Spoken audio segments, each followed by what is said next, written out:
సంస్కృతి సంపద YouTube channel తరపున అందరికీ స్వాగతం. శ్రీమద్ భగవద్గీత ఆధ్యాత్మిక రహస్యాలు అనే శీర్షికలో శ్రీ త్రినాథ్ గారు ధారావాహిక ప్రసంగం చేస్తున్నారు. వారి ధారావాహిక ప్రసంగంలో ఈరోజు 493వ ప్రసంగం చేస్తున్నారు. శ్రీ త్రినాథ్ గారికి స్వాగతం. నమస్కారం. ఓం శాంతి. శ్రీమద్ భగవద్గీత ఆధ్యాత్మిక రహస్యాలు ఈ యొక్క కార్యక్రమాన్ని తిలకిస్తున్నటువంటి సోదర సోదరీమణులందరికీ కూడా హార్దిక స్వాగతం, సుస్వాగతం, నమస్సుమాంజలి. ముందుగా మనము ధార్మికము, ఆధ్యాత్మికము మరొక ముఖ్యమైన విషయాన్ని మీ దృష్టికి తీసుకొని వస్తాను. ఇప్పటికే ఈ విషయము మీ దృష్టికి తీసుకొని వచ్చి ఉండొచ్చు కూడా, మరొకసారి తెలుసుకున్న ఇది చాలా ముఖ్యమైన అంశము. మనం మామూలుగా ధార్మిక జగత్తులో, ధార్మికం అంటే భౌతికము, ఈ భౌతిక జగత్తులో వారసత్వము ఎక్కడి నుండి వస్తుంది, ఆధ్యాత్మిక జగత్తులో వారసత్వం ఎక్కడి నుండి వస్తుంది, ఏ వారసత్వం గొప్పది? ఇన్హెరిటెన్స్ కదండి. తల్లి తండ్రి వాడు శరీరం విడిచిపెట్టిస్తారు, వయోవృద్ధులైపోతారు, శరీరం విడిచిపెడతారు. వాళ్ళు తమ యొక్క జీవిత కాలంలో సంపాదించినటువంటి ఆస్తులన్నీ కూడా ఎవరికి చెందుతాయండి? బిడ్డలకు చెందుతాయి. అర్థమైందండి? వాళ్ళ బిడ్డలు, కొడుకులు, కూతుళ్ళు వాళ్ళకి చెందుతాయి. ఇక్కడ ముఖ్యంగా మనం అర్థం చేసుకోవాల్సింది ఏంటంటే, ఈ వారసత్వము చాలా గొప్ప వారసత్వం అనుకుంటున్నాం మనం. ఏదో మా తల్లిదండ్రులు ఈ బిల్డింగ్ ఇచ్చారండి, లేకపోతే ఈ ఫ్యాక్టరీ ఇచ్చారు, లేకపోతే ఇంత క్యాష్ ఫిక్స్డ్ డిపాజిట్ రూపంలో ఇచ్చారు మాకు, లేదా ఇంట్లో ఉన్న 1 కేజీ బంగారం పెట్టారు మాకు, ఇవన్నీ మేము పంచుకుంటున్నాం, సమృద్ధిగా ఉంది మాకు, సుమారుగా ఇవన్నీ అమ్ముకుంటే 10 కోట్ల రూపాయలు వస్తాయి, మేము ఉన్నాం, 2-3 ఉన్నాం, పంచుకుంటే ఒక్కొక్కరి 3 కోట్లు 4 కోట్లు వస్తుంది. ఇది భౌతిక ప్రపంచంలో ప్రాపంచిక వారసత్వం యొక్క ఇది. ఇక్కడ భగవంతుడు మనకి ఏం తెలియజేస్తున్నాడంటే, నాయన నీ శరీరము కూడా శాశ్వతం కాదు. అలాంటప్పుడు శరీరాల మాధ్యమముగా సంక్రమించినటువంటి ఈ ఆస్తులు శాశ్వతమా? అది కేవలం ఒక్క జన్మకి మాత్రమే పరిమితము. ఎన్ని లక్షల కోట్లు అనుకోండి. ఈ రోజుల్లో లక్షల కోట్లు పలానా ఆ వ్యక్తి లక్షల కోట్లు సంపాదించాడండి అక్రమంగా అని చెప్పి మనం వింటుంటాం. లక్షల కోట్లు ఉన్నప్పటికీ కూడా, ఇంకా చెప్పాలంటే ప్రపంచం అంతా నీదే, నీ కంట్రోల్లోకి వచ్చేసింది. అయినా నీ తుది శ్వాస విడిచిపెట్టే సమయానికి దానిపైన నీకు ఏమాత్రము కూడా కంట్రోల్ అనేది ఉండదు, ఆధిపత్యం అనేది ఉండదు.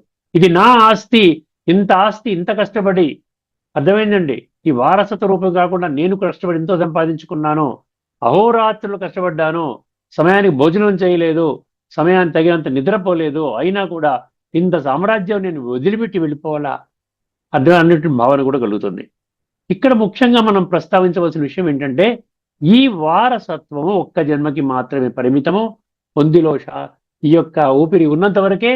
ఈ ఊపిరి బయటికి వెళ్ళిపోయిన వెంటనే ఏమవుతుందండి? మనకి దానిపైన కంట్రోల్ ఉండదు. ఇది మనం కూడా క్యారీ ఓవర్ చేయలేం. ఇక్కడ ముఖ్యంగా మనం గమనించాల్సింది, ఆధ్యాత్మిక దృష్టికోణంలో ఏ ఆస్తి మనకు కూడా వస్తుంది భగవంతుడు రివీల్ చేస్తున్నాడండి. ఏ ఆస్తి మన కూడా తీసుకుని వెళ్ళగలుగుతాం, దానికోసం మీరు కాస్త సమయాన్ని కేటాయించండి అంటున్నాడు. ఏ ఆస్తి తీసుకుని వెళ్తామండి? మన సంస్కారాలను తీసుకెళ్తాం, సాత్విక సంస్కారాలతో. అర్థమైందండి? ఇప్పుడు ఉన్నటువంటి పరిస్థితిలో ఇప్పుడు మన సంస్కారాలు ఎలా ఉన్నాయి? తామసికంగా ఉన్నాయి. అర్థమైంది? అంటే 3rd గ్రేడ్ అనమాట. ఈ 3rd గ్రేడ్ సంస్కారాలు అవే ఆ 3rd గ్రేడ్ జీవితాన్ని మనకి ఇస్తుంది తదుపరి జన్మలో.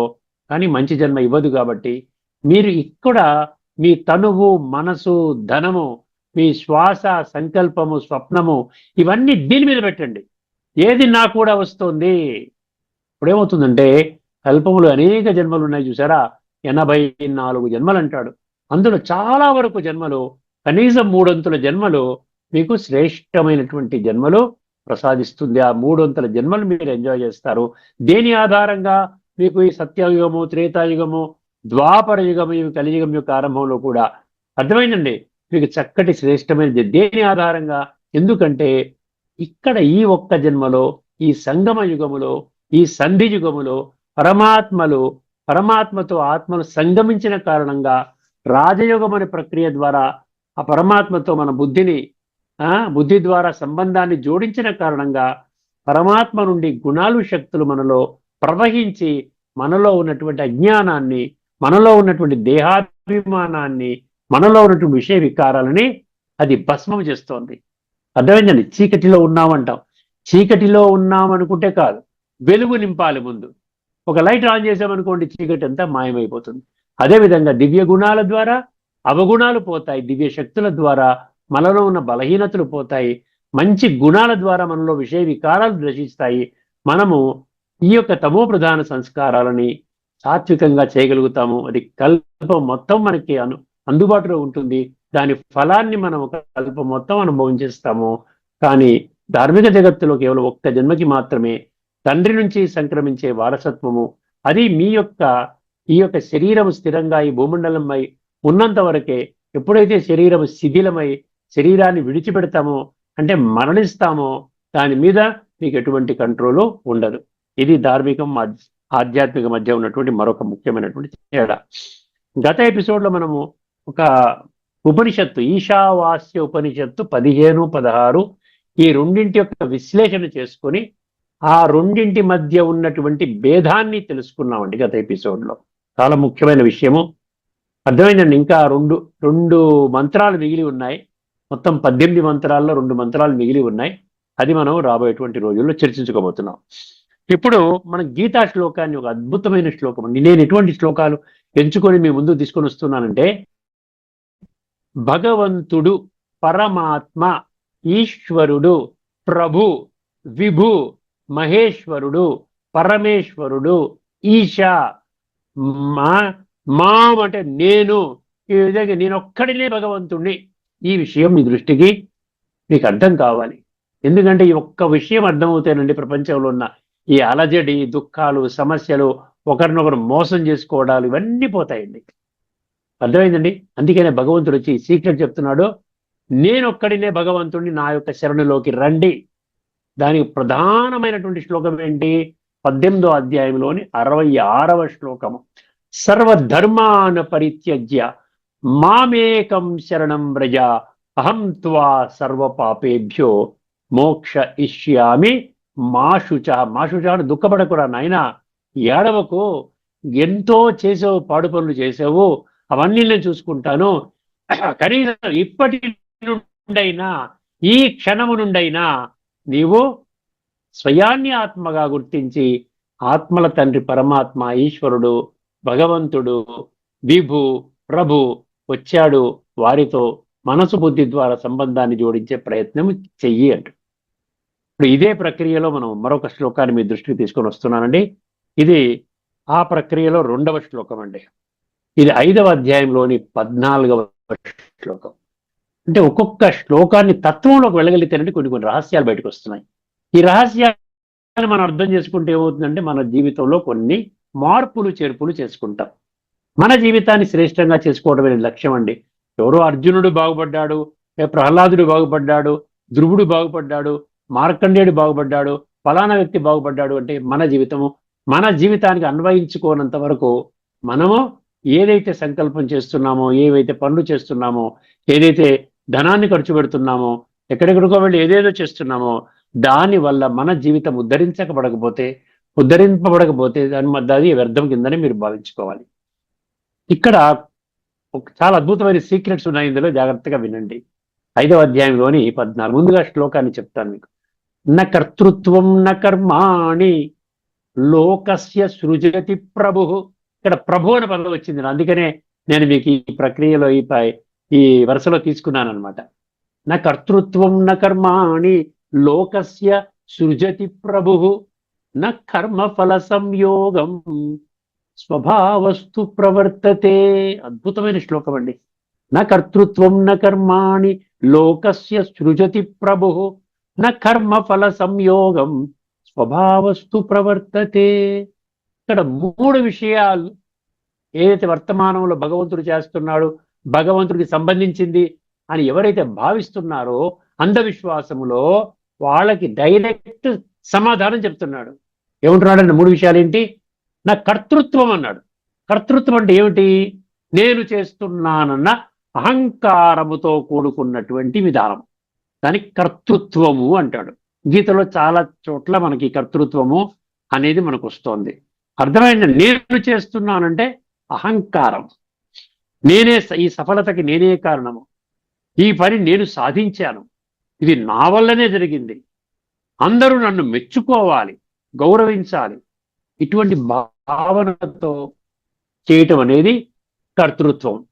భగవంతుడు ఏమంటున్నాడు? నా అని పెట్టాడు కదా, నా అంటే నో, నా అంటే నో అనమాట. నాకు సంబంధము లేదు అంటున్నాడు. నా కర్తృత్వం. తర్వాత ఏమన్నాడు ఇంకోటి? కర్మాణి. కర్మాణి అంటే కర్మలు. ఈ రోజులు ఏమంటారు? ఏమంటారు చెప్పండి? శివుడు ఆజ్ఞ లేనిదే చీమైనా కుట్టదంటారు. ఎంతవరకు కరెక్ట్ అండి? ఊరిగా అనుకుంటే ఓకే ఓకే అనుకుంటే కాదు కదా. దేని ఆధారంగా చీమ కుట్టదండి శివుడు ఆజ్ఞ లేకపోతే? శివుడు ఎందుకు చీమను కుట్టమని ఆజ్ఞాపిస్తాడు? చీమను కుట్టమని ఆజ్ఞాపిస్తాడా శివుడు? అంటే మన కష్టాలు నష్టాలు శివుడి వల్ల వచ్చాయా? శివుడు అంటే చెప్పాను కదా, ఈశ్వరుడు, భగవంతుడు, పరమాత్మ, నిరాకారుడు. భగవద్గీత చెప్పిందే శివుడు. అర్థమైందండి? నిరాకార గీత అన్నమాట ఇది.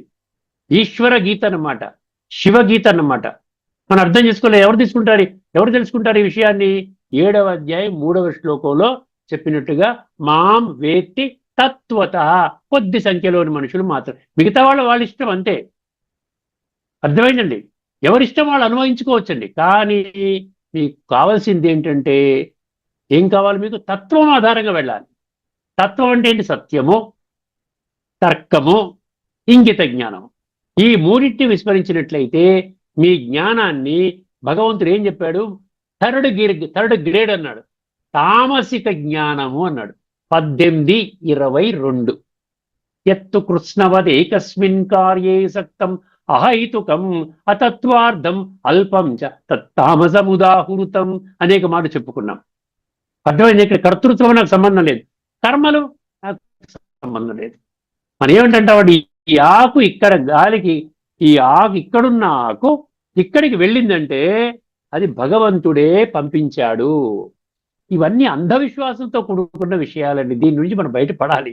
లేకపోతే మనం ఎక్కడికి ఉన్న వయసు అయిపోతుంటే ముసలి వాళ్ళు అయిపోతా, ఉన్నట్టుండి ఏదో హార్ట్ అటాకో, కిడ్నీ ఫెయిల్యూరో, ఏదో బ్రెయిన్ అటాక్ ఏదో వస్తుంది, పోతాం. అర్థమైంది మనకి? సమయం ఉన్న విలువైన సమయము ఇది. కాలచక్రంలో ఆఖరి సమయము. ఇప్పుడు బుద్ధినేత్రాన్ని తెరిపిస్తున్నాడు పరమాత్మ.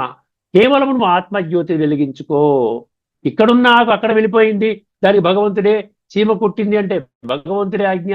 ఇవన్నీ కూడా మన మస్తిష్కంలో నుంచి బయటపడేయాలి. దీన్ని క్లీన్ చేసుకోవాలి. క్లీన్గా నాకే సంబంధము లేదన్నాడు. ఇక్కడ ఏమన్నాడు? నా కర్మాణి అన్నాడు కదా. మీ కర్మలు ఏం చేస్తున్నాడు? చేసుకున్న వాడికి చేసుకున్నంత మహాదేవాన్ని మళ్ళీ మనమే అంటాం కదా. మంచి కర్మలు చేయమని చెప్తాడు కదా. భగవంతుడు మనకి ఈ విధంగా ఆశీర్వాదం ఇవ్వడం కానీ, కాస్త దయ చూపించు, కాస్త కరుణ చూపించు అనేది ఎగ్జామ్లో టీచర్ అడిగినట్టు అనమాట.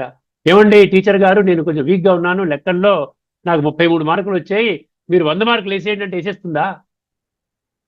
మనం చదువుకునే టైంలో మనం చదువుకోలేదు. మనం ఏం చేసాము? 30 మార్కులు ఏదో 2-3 క్వశ్చన్లు వచ్చాయి, మిగతా 90% క్వశ్చన్లు మనకి రాలేదు. టీచర్ దగ్గరికి వెళ్ళి, టీచర్ గారు మీరు నాకు 100 మార్కులు వేసేసేయండి, మీకు కావాలంటే మీకు కొంత డబ్బు ఇస్తాను. ఇక్కడ అదే విధంగా మనం ఏం చేస్తున్నాం?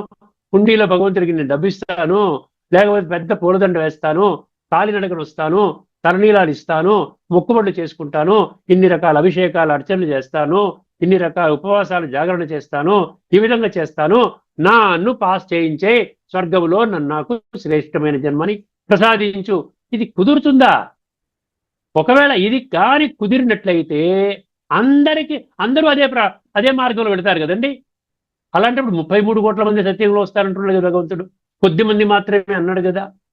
చాలా స్పష్టంగా చెప్పాడు కదా. 14-15లో 14-15 ఏం చెప్పాడు? కొద్ది మంది మాత్రమే.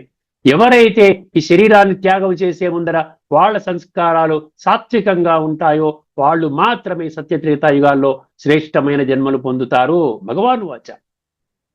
అందుకని ఇది విడిచిపెట్టేయండి. ఏమి జరిగినా భగవంతుడే చేయిస్తున్నాడు. భగవంతుడు చేయిస్తున్నాడంటే విషయం గుర్తుపెట్టుకోండి. పాడు పనులు చేసేవాళ్ళు అత్యధిక సంఖ్యలో ఉన్నారే. పాపకర్మలు చేసేవాళ్ళు, నీచ నికృష్ట భ్రష్ట దుష్ట ఇటువంటి చెత్త కర్మలు చేసేవాళ్ళు ఉన్నారు. విషయ వికారాల వలయంలో కూర్చొని తప్పుడు పనులు చేసేవాళ్లే కోటాను కోట్ల మంది ఉన్నారే.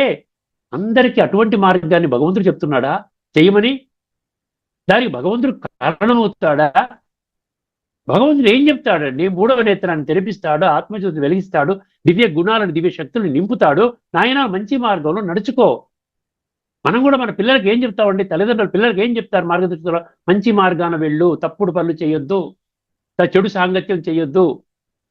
అర్థమైందండి? మంచి ప్రవర్తన, వీలైనంత వరకు ఇతరులకు సహాయం చెయ్యి, ఇదేగా చెప్తారు అందరికీ కూడా. అదే విధంగా భగవంతుడు అంటాడు, నీ కర్మలు శ్రేష్టంగా ఎలా చేసుకోవాలో నేను చెప్తాను, కానీ నేను చెప్పినప్పటికీ కూడా నువ్వు వంకర టింకర కర్మలు చేస్తూ ఉంటే దానికి నేనెలా బాధ్యత వహిస్తాను? నా కర్తృత్వం నా కర్మాణి లోకస్య అన్నాడు. ఇక్కడ లోకస్య అంటే అర్థం ఏమిటి? నాయన మీరేదో ధార్మికంలో భారతదేశాలకి హిందువుల భగవంతుడు అనుకున్నారు. కాదు నాయన, నేను హిందువుల భగవంతుడిని కాదు, నేను లోకానికి ఈశ్వరుని అన్నాడు. లోకస్య సృజతి ప్రభు అన్నాడు. ప్రభు అంటే ఈశ్వరుడు, ప్రభు అంటే భగవంతుడు, ప్రభు అంటే పరమాత్మ, నిరాకారుడు, జ్యోతిస్వరూపుడు. గుర్తుపెట్టుకోండి, మీరు ఎన్ని శ్లోకాలు కాదు 574 శ్లోకాలు చెప్పినా కూడా మీలో ఈ ప్రక్షాళన రాలేదు అంటే మీ అదృష్ట భాగ్యంలో లేదు, స్వర్గ భాగ్యం మీకు రాసిపెట్టి లేదు అని భావించవలసి వస్తుందని భగవంతుడు చెప్తున్నాడు. అర్థమైందండి? తెలుసుకోండి ఒక్కసారి. నా కర్తృత్వం నా కర్మాణి లోకస్య సృజతి అన్నాడు కదా. ఇక్కడ సృజతి అంటే అంటించుకోవడం. ఇక్కడ ముందు నా పెట్టాడు కదా, నా సృజతి, నాకు సంబంధం లేదు. నా కర్తృత్వం నా కర్మాణి లోకస్య సృజతి ప్రభు. ప్రభు అంటే నేను ప్రభుని, ఈశ్వరుణ్ణి, నాకే సంబంధము లేదు. నేను సన్మార్గంలో ఉండవయ్యా, ఆత్మజ్ఞానిగా అవ్వు, పరమాత్మని స్మృతి చెయ్యి, పరమాత్మ దివ్య కర్తవ్యాన్ని సమర్థించే కర్మలు చెయ్యి, అప్పుడు నీకు శ్రేష్టమైనటువంటి సంస్కారాలు ప్రసాదిస్తాను. సంస్కారాలు సాత్వికం అవుతాయి, పరివర్తన అవుతాయి, అప్పుడు నువ్వు శ్రేష్టమైన జన్మ తీసుకోగలుగుతావు. ఇవన్నీ విడిచిపెట్టి నేను మూర్ఖంగా మీకు హుండీలో డబ్బులు ఇస్తాను, తలనీలాలు సమర్పించుకుంటాను, నడిచి వస్తాను, ఇవన్నీ చేయమని ఎక్కడా కూడా భగవద్గీతలో కానీ సర్వశాస్త్రమై శిరోమణి శ్రీమద్ భగవద్గీత అనుకున్నప్పుడు ఇతర ఏ శాస్త్రాల్లో కూడా మీరు సంస్కార పరివర్తన చేసుకోకండి. మీరు ఇటువంటి మూర్ఖంగా మూఢత్వంలో చేసుకోండి. దైహిక భ్రాంతిలో ఆత్మజ్ఞానం, పరమాత్మ జ్ఞానము, సృష్టి చక్ర జ్ఞానము, కర్మ సిద్ధాంతాన్ని పొందకుండా ఇవన్నీ చేసుకోండి, మీరు టాప్లోకి వెళ్తారని ఎక్కడన్నా చెప్పారా? నా కర్తృత్వం నా కర్మాణి లోకస్య సృజతి ప్రభు. అక్కడిగా మూడో విషయం ఇక్కడ ఏం చెప్పాడు? ఇక్కడ కర్తృత్వం అంటే దేహాభిమానం, అహంకారముతో కూడుకున్న నేను చేస్తున్నాను అన్నటువంటి ఒక భ్రాంతిలో, ఒక భ్రమలో పడిపోయి, ఒక మాయలో పడిపోయి మనిషి జీవిస్తున్నాడు చూసారా? అదొకటి, నాకు సంబంధం లేదు. రెండవది, మీరు చేసే కర్మలు నాకు సంబంధం లేదు. పుణ్యకర్మలు చేసినా మీ ఖాతాలోనే పడుతుంది దాని ఫలితము, పాపకర్మలు చేసినా మీరే కుళ్ళిపోతారు. మీ ఆత్మలు ఇప్పటికే తమో ప్రధాన స్థితికి చేరుకున్నాయి, నల్లగా బొగ్గులాగా చేరిపోయింది. ఇంకా దాన్ని పాడు చేసుకుంటారా? పాడు చేసుకుంటే ఏమిటి? ఈ ఒక్క జన్మలో ఇదే స్వర్గతుల్యంగా అనుకుంటూ ఏదో ఎంజాయ్ చేస్తున్నారా? ఇది ఎప్పుడు ఏ క్షణమైతే మీ శరీరం నుండి ఆత్మ వెళ్ళిపోతుందో అప్పుడు వీటితో మీ కనెక్షన్ సంపూర్ణంగా, మీ వస్తు వైభవాలు, వజ్ర వైడూర్యాలు, మీ సంబంధాలు, వేటితో కూడా మీ కనెక్షన్ ఉండదు. మళ్ళీ మీ దేని ఆధారంగా మీకు తదుపరి జన్మ ఉంటుంది? మీ యొక్క తమో ప్రధాన సంస్కారాలు. ఎందుకంటే ఆత్మని కడుక్కోలేదు కదా, తమో ప్రధాన సంస్కారాలు వెళుతున్నాయి కదా. ఈ తమో ప్రధాన సంస్కారాల ఆధారంగా మీకు తమో ప్రధాన జన్మ ఎక్కడో కలియుగం అంతిమంలో ఉంటుంది. సత్యయుగంలోకి రారు, త్రేతాలోకి రారు, ద్వాపరంలోకి రారు, కలియుగం ఆదిలో కూడా రారు. ఎక్కడో 2-3 జన్మలు తీసుకుంటారు. ఆ విధంగా తస్మాత్ జాగ్రత్త, ఖబర్దార్ అంటున్నాడు భగవంతుడు. ఈ విధంగా ఒక కమాండ్ ఇస్తున్నాడు, నేను ఆదేశిస్తున్నాను. ఎందుకు ఆదేశిస్తున్నాను? మీరు నా పిల్లలు. పితాహమస్య జగతః మాత. నేను మీ తల్లి తండ్రిని ఆధ్యాత్మిక కోణంలో అర్థం చేసుకుంటే నీకు అర్థమవుతుంది. నేను చెప్తున్నాను, ఆత్మకి తండ్రిని నేను కాబట్టి ఆత్మను ఉద్ధరించడమే నా యొక్క దివ్య కర్తవ్యం కాబట్టి మీకు జ్ఞానం చెప్తున్నాను అంటున్నాడు. మూడవది ఏంటండి? నా కర్మఫల సంయోగం అన్నాడు. మీ కర్మ ఫలితముతో కూడా నాకు సంబంధం లేదు. మీ కర్మ ఫలితము ఈ రోజున కర్మ ఫలితాన్ని దృష్టిలో పెట్టుకొని మీరు కర్మలు చేస్తున్నారు. ఆ ఫలితం కొన్ని పనులు జరుగుతున్నాయి, ఎంజాయ్ చేస్తున్నారు బాగా. నేను అనుకున్న కాంట్రాక్ట్ నాకు వచ్చేసిందండి, 500 కోట్ల ఈ యొక్క ఫ్లైఓవర్ కాంట్రాక్టు 100 మందితో పోటీ పడి నేనే తెచ్చుకున్నాను, జై. అర్థమైందండి? ఆ ఫలితం వచ్చింది, లేకపోతే రాలేదు అంటే ఏడుస్తున్నారు. ఈ రెండింటికి నాకు సంబంధం లేదు. నా కర్మ ఫల సంయోగం, కర్మ ఫలముతో నాకు ఏమీ సంబంధము లేదు. ఇప్పుడు దేని ఆధారంగా ఒకరు శ్రేష్ఠ కర్మలు చేస్తున్నారు, ఒకరు భ్రష్ట కర్మలు చేస్తున్నారు, ఒకరు మధ్యస్థంగా కర్మలు చేస్తున్నారు, అటుగా ఇటుగా కాకుండా దేని ఆధారంగా ఇవి జరుగుతున్నాయి అనే దానికి ఆఖరి పంక్తిలో ఆ యొక్క ఏమంటారు తాళం చెవి తీసేసి ఆ సొల్యూషన్ బయట పెట్టేశాడు. ఏమంటాడండి?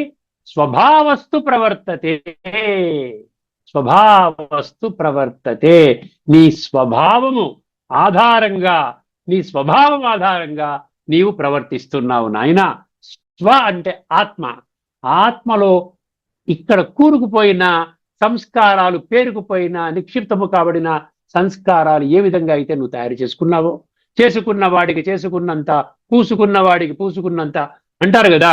సో ఆ విధంగా చేసుకున్నావు కాబట్టి ఆ విధంగా ఉంది నాయన.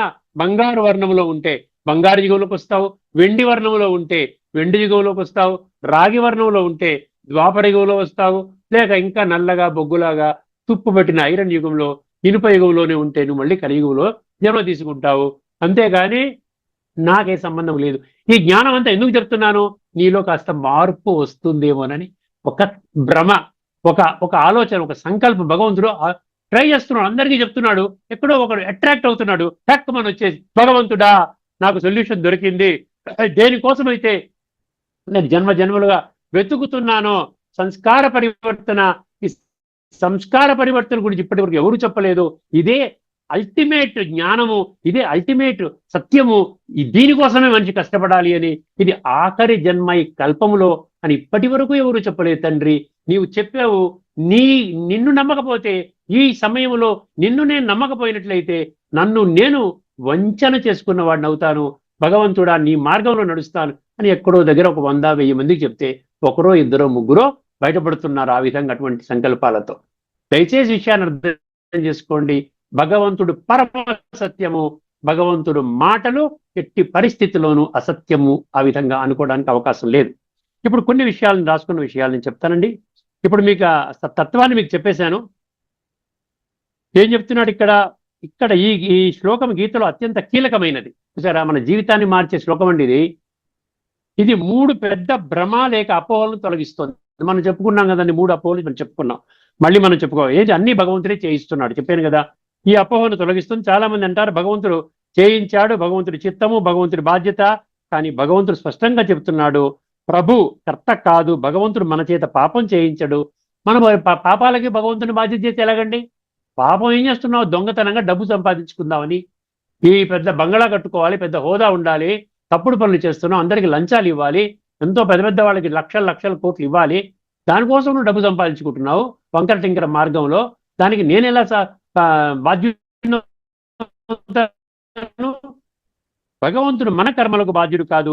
ఈ సత్యాన్ని సమర్థించే శ్లోకం అన్నమాట. చాలా చక్కగా అర్థమైన తర్వాత కర్తృత్వ భావం అంటే ఏమిటి? ఇది ఎలా వస్తుంది? కర్తృత్వ భావం అంటే నేనే చేస్తున్నాను అనే అహంకార చైతన్యము. ఉదాహరణ, జీవాత్మ ఇలా అనుకుంటుంది, నేను సంపాదించాను, నేను సాధించాను, నేను చేశాను, నా వల్ల జరిగింది. ఈ నేను భావమే బంధానికి మూలం అండి. బంధం అంటే ఆత్మ పాడైపోవడానికి మూలం అనమాట. అర్థమైందండి? అందుకని ఇక్కడ ఏం చెప్తున్నాడు, ఇది ఆత్మస్వరూపం కాదంట. నేను చేస్తున్నా అంటే ఆత్మస్వరూపం కాదంట. ఆత్మ శాంత స్వరూపం అండి. మీరు ఆత్మిక స్థితిలోకి రండి, శాంతిగా ఉంటారు, శక్తిశాలిగా ఉంటారు, ఆనందంగా ఉంటారు, పవిత్రతను కోరుకుంటారు, మంచి జీవితాన్ని పొందుతారు, శాంతిని అనుభవం చేయాలనేటువంటి తపనతో ఉంటారు. ఆత్మ ఒరిజినల్ క్వాలిటీస్ అన్ని కూడా 26 దివ్య గుణాలు మనకి 16వ అధ్యాయంలో చెప్పడం జరిగింది.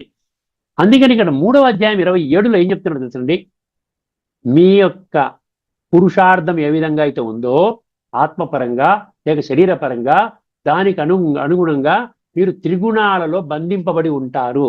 త్రిగుణాలు, ఆ త్రిగుణాల ఆధారంగా మీరు కర్మలు చేస్తున్నారు. సాత్వికంగా మీరు మార్చుకున్నారా, మంచి కర్మలు చేస్తారు. అందరూ బాగుండాలి, సర్వే జనా సుఖినో భవంతు, లోకా సమస్తా సుఖినో భవంతు, సర్వమానవ సౌభ్రాతృత్వం, వసుదైవ కుటుంబకం, ఆ లెవెల్లో వెళ్తారు.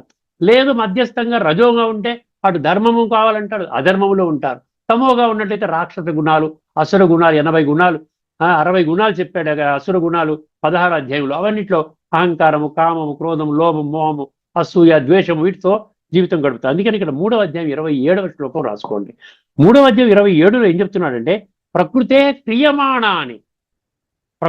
క్రియమాణాని గుణై కర్మాణి సర్వశః అహంకార విమూఢాత్మా కర్త అహం ఇతి మన్యతే. అంటే ఏమంటాడు, ప్రకృతి గుణాలు అన్ని కర్మలు చేస్తాయి.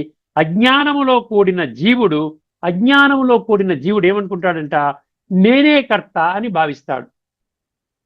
అసలు పరిస్థితి ఏంటండి, నిజమేంటి, మన భ్రమ ఏంటి గుర్తుపెట్టుకోండి. నిజమేంటండి, ఆత్మసాక్షి, ప్రకృతి చేస్తుంది, సంస్కారాలు నడిపిస్తున్నాయి, ఇది అసలైంది. కానీ మన భ్రమ ఏంటి, నేను కర్తను, నేను చేస్తున్నాను, అన్నీ నా ఇష్టపూర్వకంగా జరుగుతున్నాయి, అదనమాట అపోహ. ఇప్పుడు కర్తృత్వ భావం ఎలా వస్తుంది అని మళ్ళీ 3 దశలు చెప్పాడు. కర్తృత్వ భావం కొంచెం ఒక్క 5 నిమిషాలు కొంచెం జాగ్రత్తగా వినండి. దేహాభిమానము ఒకటి. ఫస్ట్ దేహాభిమానం. ఆత్మ తనను తాను శరీరముగా భావిస్తుంది. నేను పురుషుడు, నేను స్త్రీ, నేను డాక్టరు, నేను కుటుంబంలో పెద్దని, నా మాట అందరూ వినాలి, ఇదనమాట. రెండవది అహంకారం. శరీర పాత్రలలో ఐడెంటిటీ ఏర్పడుతుందంట. పాత్ర మీరు యాక్టరో, డాక్టరో, ప్రొఫెసరో, లేకపోతే లెక్చరరో, లేకపోతే బ్యాంకరో పాత్ర వేస్తున్నారు. అడుక్కునే వాళ్ళు కూడా పాత్రదారులే. ఇక్కడ ఏమవుతుంది, పాత్ర వేరు, పాత్రధారి వేరు. పాత్ర అంటే శరీరము, పాత్రధారి ఆత్మ. ఆ తేడా మనం గమనించాలన్నమాట. అన్న సత్యమైన భావన వాళ్ళలో ఉండదన్నమాట. ఇది రెండవ విషయం. మూడవ విషయం స్వభావ సంస్కారాలు, గత జన్మ సంస్కారాలు ఎన్నో జన్మలుగా వస్తున్నాయండి. ఎందుకంటే కొద్దిమంది మాత్రమే తెలుసుకుంటారు. ఎందుకంటే కట్టినటువంటి సంస్కారాలతో వచ్చాం మనం. అంత ఈజీ కాదు, సాత్విక సంస్కారాలు కన్వర్ట్ చేసుకోవడానికి అంత ఈజీ కాదండి. అందుకనే ఇక్కడ ఏమంటున్నాడు, ఇక్కడ గత జన్మ సంస్కారాలు, గుణాలు, కర్మలు. ఎన్నో జన్మలుగా మీరు పోగు చేసుకున్న సంస్కారాలు, మీకున్నటువంటి గుణాలు, మీరు చేసిన కర్మలు, వీటి ఆధారంగా ఇప్పుడు మీ లెవెల్ థింకింగ్ మారుతుంది. ఎందుకు ఒకడు టక్మన్ వచ్చేస్తున్నాడు, లేదంటే ఇది కరెక్ట్ పాత్ అండి, గుర్తించాను, నేను వచ్చేసాను ఇప్పుడు 30 సంవత్సరాల క్రితం, అలాగే నాకులాగే ఒక 30 లక్షల మంది వచ్చేసారు. అర్థమైంది అంటే అక్కడక్కడ చైతన్యం స్పార్క్ లా వెలుగుతుంది అనమాట. ఇంతకంటే గొప్ప జ్ఞానం ప్రపంచంలో ఇంకో దగ్గర లేదని చెప్పి. అందుకని 6వ అధ్యాయం 45వ శ్లోకంలో చెప్తానండి, ఇది జన్మజన్మలుగా వస్తున్న ఖాతా అంటాడు. ప్రయత్నాద్యతమానస్తు యోగి సంశుద్ధ కిల్బిష. చాలా జాగ్రత్తగా రండి. యోగి సంశుద్ధ కిల్బిష అంటే పాపం.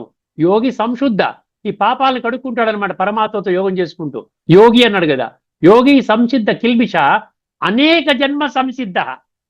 63 జన్మలండి మనం దేహభ్రాంతిలో కూరుకుపోయి ఇటువంటి వక్ర భాషను చెప్పుకుంటూ ముందుకు వెళుతున్నాం. అందుకని తతోయాతి పరాం గతిం అంటాడు. అనేక జన్మల సంస్కారాల వల్లే ఆధ్యాత్మిక తపన వస్తుంది. అంటే స్వభావమే మీ యొక్క మార్గాన్ని నిర్ణయిస్తుంది. ఇక్కడ కర్మఫలం గురించి చెప్పి ముగిస్తానండి. కర్మఫలం గురించి ఒక 2-3 నిమిషాల్లో. కర్మఫలం మనకి ఏం చెప్తుందంటే, భగవంతుడు కర్మ ఫలితం ఏదైతే మీకు సాత్విక, రాజసిక, తామసిక, దానికి భగవంతుడు బాధ్యుడు కాదు. అర్థమైంది? ఒకడు బాధపడుతున్నాడు, కష్టాల్లో వచ్చి భగవంతుడు నిందిస్తున్నాడు, నీవే నన్ను నాశనం చేసావు, నీవే మా వాళ్ళని చంపేశావు, లేకపోతే నా యొక్క బిజినెస్ అంతా పోయింది నీ కారణంగానే, నేను ఇన్ని పూజలు చేశాను, పునస్కారాలు, యజ్ఞాలు, యాగాలు, జపాలు, తపాలు, నోములు, వ్రతాలు అన్ని చేశాను, అయినప్పుడు కూడా నా జీవితం అంతా పాడైపోయింది, అస్తవ్యస్తంగా అయిపోయింది, జీవితాంతం దుఃఖం పడుతూనే ఉన్నాను, భగవంతుడా నీవే కారణం, భగవంతుడు నాకు ఏ సంబంధం లేదంటాడు. అందుకని 2 శ్లోకాలు మీ ముందు నుంచి మూసేస్తానండి. 4వ అధ్యాయం 17వ శ్లోకం చాలా చక్కగా ఉంది. కర్మ ఫిలాసఫీ మొత్తం అంతా ఒక 4 పంక్తుల్లో పెట్టేశాడు.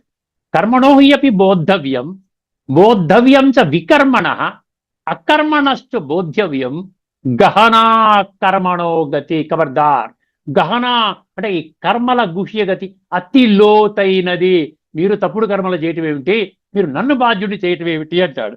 తర్వాత 13వ శ్లోకం, అదే అధ్యాయంలోని 13వ శ్లోకం, 4వ అధ్యాయం 13వ శ్లోకం.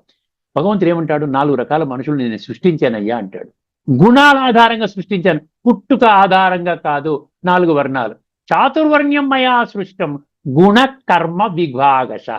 వాళ్ళ గుణాలు, వాళ్ళు చేసే కర్మల ఆధారంగా నేను విభజించాను. పుట్టుక ఆధారంగా చేసుకున్నాం, అదంతా జంతర మంతరగా తయారైపోయింది, వర్ణాలను కూడా పాడైపోయింది. అర్థమైంది? ఇక్కడ ఏమంటున్నాడు, నీవు దేహాభిమానంలో ఉంటే నీవు శూద్రుడివి, నీవు ఆత్మాభిమానంలో సంస్కార పరివర్తన చేసుకుంటే నీవు బ్రాహ్మణత్వం అంటే హయ్యెస్ట్ స్టేజ్కి నువ్వు రాగలుగుతావు, రేపు స్వర్గంలో అధిష్ఠించగలుగుతావు. చాతుర్వర్ణ్యం మయా సృష్టం గుణకర్మ విభాగశ తస్య కర్తారమపి మాం విద్ధి అకర్తారమ వ్యయం అంటాడు. ఇక్కడ ఏమంటున్నాడు? సత్వ రజస్ తమో గుణాల ఆధారంగా మరియు వారి కర్మల ప్రకారము 4 వర్ణాలను నేను సృష్టించాను. అయితే ఆ సృష్టికి కర్త అయిన నన్ను నీవు అకర్త అవ్యయుడని తెలుసుకో. నేను అకర్త, నేను అవ్యయుడిని. ఎందుకంటే నాకు దేహము లేదు. పరమాత్మ సృష్టికి కారణుడే గాని కర్మబంధానికి లోబడిన కర్త కాదు. కర్మబంధానికి లోబడ్డ ఆఖరి మహావాక్యం చెప్పేస్తారని ఇంకా చాలా పాయింట్స్ రాసుకున్నాను, కానీ మీకు సమయాన్ని దృష్టిలో పెట్టుకుని ముగిస్తున్నాను. ఆధ్యాత్మిక దృష్టికోణంలో ఒక ముఖ్యమైన విషయం అండి ఇది. ఆధ్యాత్మిక జ్ఞానంలో అత్యంత ప్రధానమైన బోధ ఆత్మ యాక్టర్ అంట. ఆత్మ ఒక నటుడు అనమాట. అర్థమైందండి? పాత్ర నటిస్తాడు, మళ్ళీ ఒరిజినల్ స్టేట్కి వెళ్ళిపోతాడు, మళ్ళీ పాత్ర నటిస్తాడు, మళ్ళీ ఒరిజినల్ స్టేట్కి వెళ్ళిపోతాడు. శరీరం ఏంటి? కాస్ట్యూమ్, ఒక వస్త్రం లాంటిది. వాసాంసి జీర్ణ అని అందులో 2వ అధ్యాయం 22లో ఉంది కదా. ప్రకృతి అంటే స్టేజ్ అంట. ప్రకృతి అంటే స్టేజ్, శరీరం అనేది ఒక స్టేజ్. దీని మీద మనం యాక్ట్ చేస్తాం, అంటే శరీరాన్ని వాడుకొని మనం ఈ యాక్షన్ చేస్తాం. పరమాత్మ డైరెక్టరు, సుప్రీం టీచర్ అంట. పరమాత్మ సుప్రీం టీచర్, పరమాత్మ డైరెక్టర్. పాత్ర ఏమిటి అంటే ఏం చేస్తాడు? శక్తి ఇస్తాడు, జ్ఞానం ఇస్తాడు, దిశ చూపుతాడు, కానీ యాక్టర్గా పని చేయడు. నీ పాత్రను నేను చెయ్యను. ఎలాగ యాక్ట్ చేయాలి? అద్భుతంగా అడుక్కునేవాడి పాత్ర వేసినా అదే మీరు ఎన్టీ రామారావు, నాగేశ్వరరావు చేశారనుకోండి, అద్భుతంగా వాడికి పెద్ద అవార్డు, ఆస్కార్ అవార్డు వచ్చేస్తుంది. అమ్మ, అడుక్కునేవాడి పాత్ర అంత బాగా హైలైట్ చేశాడండి, అంత బాగా యాక్ట్ చేశాడండి, ఇట్లా అంటాం కదా. అదనమాట. అందుకని కానీ యాక్షన్ నేను చెయ్యను, యాక్టర్గా నేను పని చేయను. అందుకే పరమాత్మ మన చేత పాపము చేయించడు. నిజంగా అతనే చేయించేలా ఉంటే పాపం మన చేత ఎందుకు జరుగుతుంది? పాపము ఆత్మ యొక్క దేహాభిమానం యొక్క ఎంపిక. ముఖ్యమైన ఆధ్యాత్మిక రహస్యం అండి ఆఖరి మహావాక్యము. ఇక్కడ ఒక సూక్ష్మమైన తేడా ఉంది. ఏంటండి తేడా? ఏంటంట? ఏది తప్పుడు అండర్స్టాండింగ్ చూడండి. God made me do this. భగవంతుడు నా విధంగా చేయిస్తున్నాడు అండి. భగవంతుడే తప్పుడు పనులు చేయించేస్తున్నాడు. ఇది అజ్ఞానం అన్నాడు. తర్వాత ఇంకోటి ఏమన్నాడు? Right understanding. I used God's power wrongly. నేను భగవంతుడి యొక్క శక్తులు, భగవంతుడి గుణాలు, భగవంతుడు ఇచ్చినటువంటి జ్ఞానాన్ని తప్పుడుగా వాడుకున్నాను, దాన్ని లైట్గా తీసుకొని తప్పుడుగా వాడుకున్నాను అన్నాడు. కరెక్ట్ అండి, ఇది జ్ఞానము. పరమాత్మ శక్తి ఇస్తాడు, అంటే ఎలక్ట్రిసిటీ లాగా అని చెప్పాడు. ఎగ్జాంపుల్, ఉపయోగము జీవుని మీద ఆధారపడి ఉంది. కరెంటుని ఎలా ఉపయోగించాలి? జీవుడి మీద ఆధారపడి ఉంది. విద్యుత్ మంచి పనికి ఉపయోగపడుతుంది, ప్రమాదానికి కూడా ఉపయోగపడుతుంది. అలా వైర్ పుట్టుకున్నాం, షాక్ వచ్చి చచ్చిపోతాం. అర్థం? ప్రమాదానికి కూడా ఉపయోగపడుతుంది.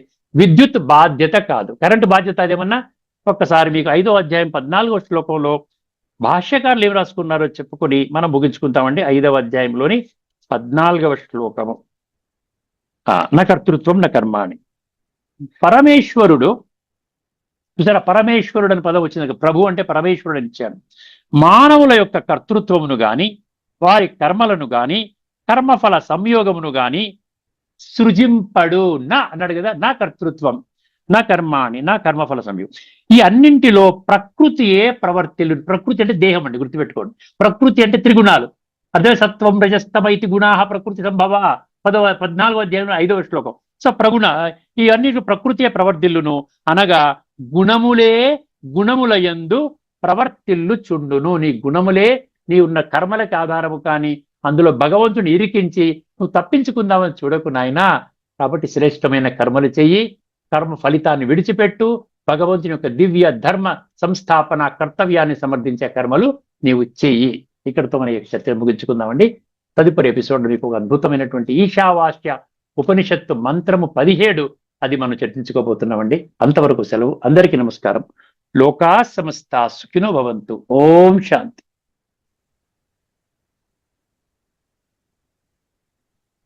శ్రీమద్ భగవద్గీత ఆధ్యాత్మిక రహస్యాలు అనే శీర్షిక ద్వారా ధారావాహిక ప్రసంగం చేసిన శ్రీ శ్రీనాథ్ గారికి ధన్యవాదాలు. నమస్కారం అండి.